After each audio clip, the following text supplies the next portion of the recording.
जिस जगह से बीपी चेक करेंगे उस एरिया को हमने एक्सपोज करना है।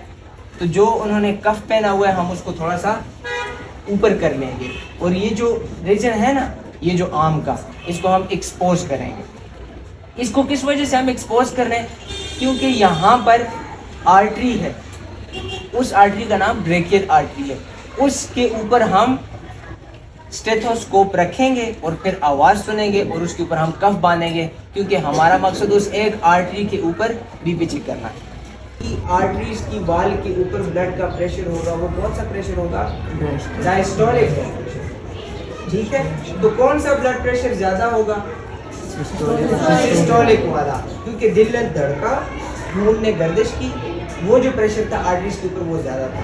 दिल अब रिलैक्स हुआ, अब वो जो प्रेशर आर्टरीज के ऊपर उस गर्दिश करते हुए ब्लड का है वो क्या होगा? दो चीजें आपने समझ ली। तीसरी चीज ये आपने समझ ली है कि हमारे पास जो ब्लड प्रेशर होता है उसकी नॉर्मल वैल्यूज कितनी होती है। हम कब कहेंगे कि इसका ब्लड प्रेशर नॉर्मल है, हम कब कहेंगे कि इसका ब्लड प्रेशर हाई है। और हाई ब्लड प्रेशर को हम क्या कहते हैं? हाइपरटेंशन। ठीक है, जो अमेरिकन सोसाइटी है ना हार्ट की, उनकी बड़ी एक हॉस्पिटल आप समझे, बड़ी ऑर्गेनाइजेशन समझे, जिन्होंने अपनी वैल्यूज रखी हुई है इंटरनेशनल, इसके मुताबिक हमारा बीपी होना चाहिए, तो हम उसको ही फॉलो करेंगे। जैसे हम सब है ना, तो हमारा बीपी जो सिस्टोलिक है वो 120 mm/Hg से कम होना चाहिए और जो डायस्टोलिक है वो 80 mm/Hg से कम होना चाहिए। दो चीज़ें आपने याद रखनी। मिलीमीटर ऑफ मर्करी इसके अंदर यूज होता है, इस वजह से हम उसके प्रेशर मेजर करते हैं। आपको पता है ये मर्करी का और सारे फिजिक्स का। जब बीपी 120 से ऊपर हो जाएगा और 80 से ऊपर हो जाएगा तो उसका ब्लड प्रेशर क्या होगा? Elevated blood pressure. और हमारे पास जो वैल्यू 130 तक होती है तो हम कहते हैं कि चलें इस बंदे का बीपी थोड़ा सा एलिवेटेड है। लेकिन जब आप किसी का बीपी चेक करें और उसका बीपी 130 से भी ज़्यादा हो और 80 से भी ज़्यादा हो तो आपने कहना है कि इसका बीपी अब ज़्यादा बीपी है, इसको अब हाइपरटेंशन, इसका बीपी नॉर्मल वैल्यू से ज़्यादा है। ठीक है, तो आप घर में आपके जो बूढ़े होंगे, दादी होगी, दादा होंगे, आपके घर में बीपी सेट होगा, जब आप उनका बीपी चेक करेंगे, जिनको वो कहेंगे हमें बीपी की बीमारी है, तो आपको उनका बीपी नॉर्मल नहीं दिखेगा, आपको उनका बीपी ज़्यादा मेजर करेंगे तो आप उनका बीपी 140 भी हो सकता है, 50 भी हो सकता है। अगर वो मेडिसिन लेगी तो वो नॉर्मल होगा, और जब आप अपना चेक करेंगे तो वो 120 से कम ही होगा और 80 से कम ही होगा। अब हम देखेंगे कि आपने बीपी चेक कैसे करना। ये तीन चीज़ें आपको याद रखनी चाहिए कि बीपी होता क्या है, बीपी कितनी तरह का होता है और बीपी की नॉर्मल चीज़ें क्या होती हैं। एक डॉक्टर को बस ये चीज़ें आनी चाहिए और आप इंशाल्लाह मेडिकल के स्टूडेंट तो आप भी डॉक्टर बनेंगे। इस पूरे डिवाइस का नाम क्या है? जिसके अंदर एक ये है, एक ये कफ है और एक ये स्टेथोस्कोप है। इसको कहते हैं स्फिग्मोमोनोमीटर। ठीक है, ये है स्टेथोस्कोप। इसको हम किस लिए यूज करेंगे? इसके ऊपर ये जो आपको नजर आ रही है जो इसका बल्ब का रीजन है, इसको हम आर्टरी के ऊपर जब रखेंगे और ये जो कानों के अंदर लगाने की इसकी बर्ड्स हैं, उससे हम आवाज़ सुनेंगे, हमें आवाज़ सुनेंगे। जब हम इसको अभी कानों के ऊपर लगाएंगे ना, आपके दिल के ऊपर रखेंगे तो आपको दिल के धड़कने की आवाज़ सुनाई देगी। जब हम यहाँ पर आपकी ब्रेकियल आर्टरी के ऊपर रखेंगे बीपी चेक करते हुए तो आपको बीपी की पल्स की आवाज़ भी आर्टरी आपको सुनाई देगी। ठीक है, तो सबसे पहले आपको ये कफ नज़र आती है, ये इसके ऊपर आपको दो एरो नज़र आएंगे, ये दो एरो, और ये जो ट्यूब्स हैं ना, आपने इनको फ्रंट के ऊपर लेके आना है, यहाँ पर किया आपने। ठीक है, ये अब इसका एक साइड और ये आपने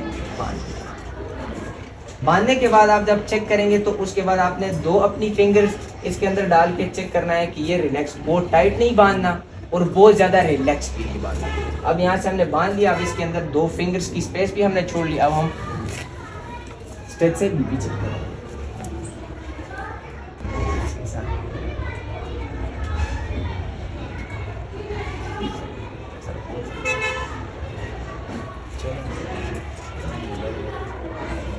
इसको लगाने के बाद आपने इसके ऊपर क्लिक अपनी उंगली से टच करके देखना है कि ये आवाज़ आ रही है, क्योंकि यहाँ पर एक इसका अगर आप इसको रोटेट करेंगे तो वो ऑन ऑफ होगा। तो इसके ऊपर आप जब क्लिक करेंगे तो आपको ज़्यादा आवाज़ कानों में सुनाई देगी। फिर उसके बाद आप इसको ब्रेक के काटने के ऊपर यहाँ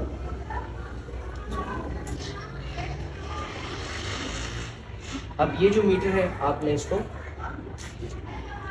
यहाँ लगा बिल्कुल रिलैक्स हो के आपने चेक करना है। ये जो एयर बल्ब है इससे हम एयर का प्रेशर देंगे।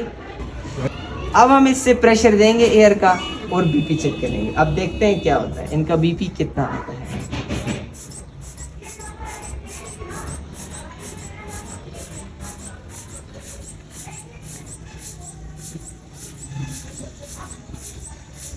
बीपी सिर्फ थोड़ा सा कमज़ोर सा है, आपने 200 तक उसको एयर दे देनी है। उसके बाद हम आहिस्ता से एयर रिलीज़ करेंगे और गौर करेंगे हमें कहाँ आवाज़ सुनाई देगी।